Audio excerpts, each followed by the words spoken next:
Welcome, Internet. And today I'm going to do something a little special. I'm going to be talking about a concept, meaning that I'm not going to be talking about a book or about how to do something, but really truly a conceptual understanding of an idea. And today the concept I wanted to talk about is the concept of foreclosure or repudiation. I think you can use both in English, so I'm going to use them interchangeably. So basically, that concept comes from Lacan, which is a French psychoanalyst.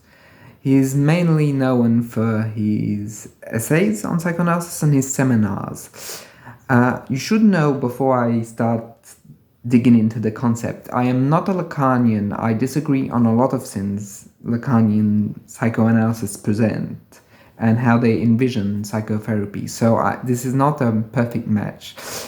But I found that the concept of foreclosure was very interesting, especially when dealing with people who have had psychotic episodes or who have a diagnosis of schizophrenia or schizoaffective or bipolar disorders. So what is foreclosure? Foreclosure is basically the idea, on the whole, that the patient cannot integrate something within himself, not on a conscious level or an unconscious level. Basically, something of, Lacan never uses that, but just so you get the idea, something that's like an external body within one's body, on basically an external object within the body. So basically something that cannot be integrated within the mind, something that's like a black box within the mind itself. So in order to cope with that black box, that unknownness within the mind, the person is going to reject it. And it comes from Freud's essay on psychosis, which basically he uses the word Verwerfung. I'm sorry, I don't speak German, so it might be very, very badly pronounced. However, in that rejection of that bad element or that black box, the person is not going to deal with it. It's going to be ejected from the unconscious itself, meaning it's not even to be found on an unconscious level.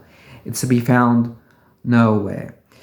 And that might work, at least at the beginning, before any form of decompensation, meaning a breakdown within psychosis or triggering of psychosis.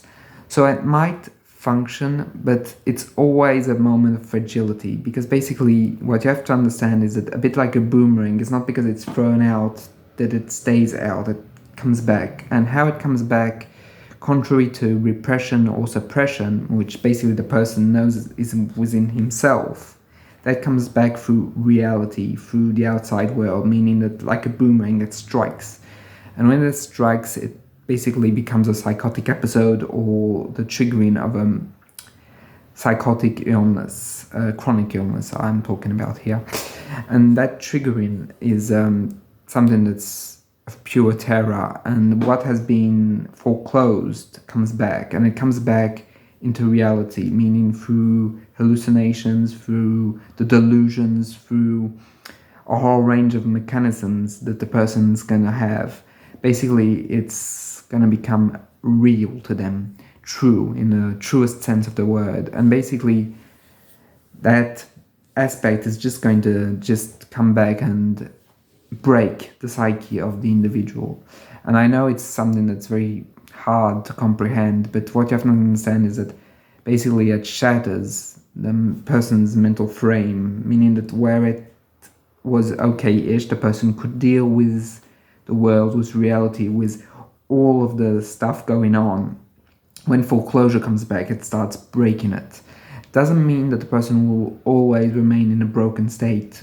People can cope with it, but it's a moment of massive fragility for the individual, especially when it starts coming back, because it's so intense. The person's gonna have to try and compensate through a new meaning, through a neo-reality, as we would say in psychoanalysis, meaning basically it's going to have a whole new set of interpretations on the world, beliefs, which are not necessarily real or quote-unquote shareable with other people, meaning that it's basically a whole new reality that's created through the coming back of the foreclosure. So the interesting thing is that I found within Lacanian perspective is basically we have something that should have been integrated within the mind, within the psyche, and just is not. And that integration is dealt with through massive rejection, massive and powerful rejection that comes back, unfortunately, through an event, which that event or that moment, whichever it is, it can be anything really. It can be grief, it can be moving of apartments, it can be marriage, it can be so many things. I mean, it all depends on the individual, and some individuals never happens to them, meaning the foreclosure works for the whole of their lives and it never comes back. But unfortunately, there's a point of fragility which is not something we can guess as therapists, or not systematically. And that moment of breaking, which is the foreclosure coming back, is a moment where the person basically is going to become very fragile, very vulnerable, and a new reality is going to occur. The person's going to believe in a new reality.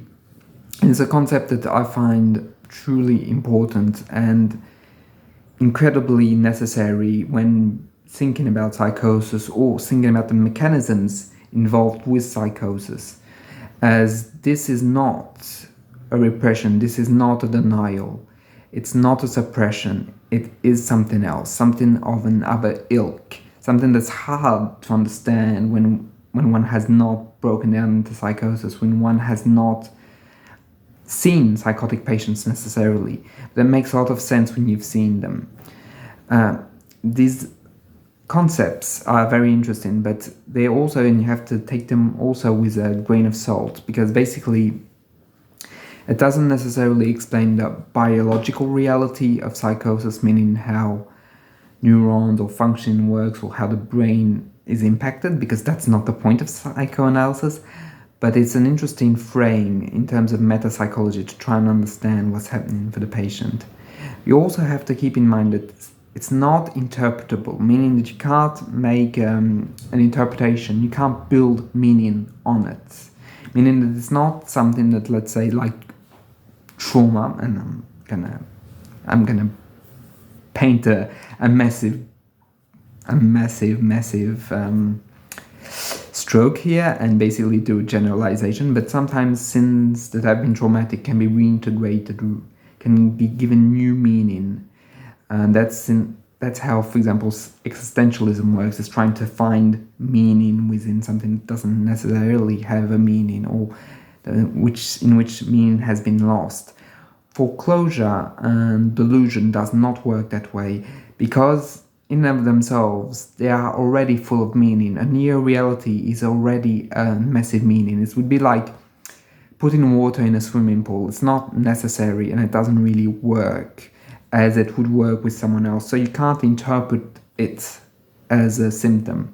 However, what you can do, and what you can try and do, is try and create a space for what has been foreclosed within the person's mind, meaning it's complicated. I'm going to try and do the best of it to try and explain it. So basically it's trying to give to that moment, to that what has been foreclosed, a space within the mind, something which creates a reality in the mind and not just in the outside world, and how the person can start distinguishing reality as we know it and neo-reality, and how they do not intertwine, that they're separate, and that separateness they can also try and criticize, meaning trying to put a critical gaze on what is happening to them and not just be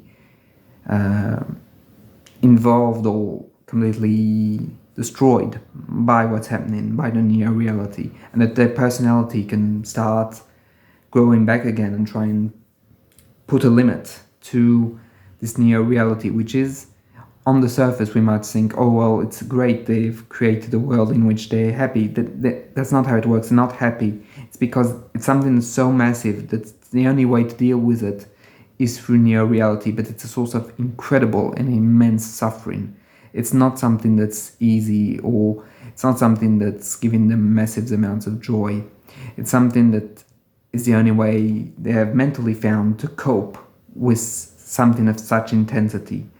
So what you have to understand is that it's not a positive, it's something that's very painful and that to try and give it a space, a place within the mind is something that's very arduous, very complicated, very subtle. And it's through what I think, it's through for psychotherapy and through the fact of having someone that can help them to the closest of their subjective experience, to give them a place for the foreclosure, to finally find some internal space. And that's how I see things. That's not what Lacan says.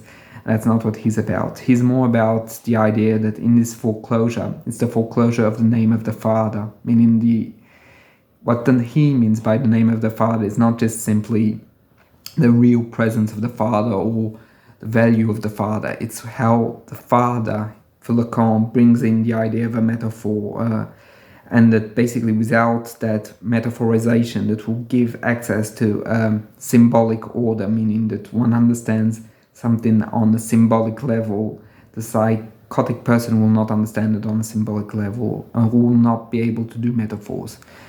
Something which I completely disagree with. Psychotics are completely able to do metaphors. And even though they might not be able to do it at certain points because they're too involved and too eaten up by the neo-reality, they are completely able to understand them, to understand and even make them and create them.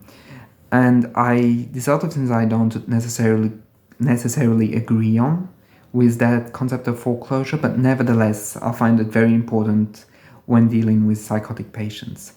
So I hope you liked this video, and if ever you have questions or things you'd like to ask, feel free to put them in the comments. I'll see you in the next one. Bye.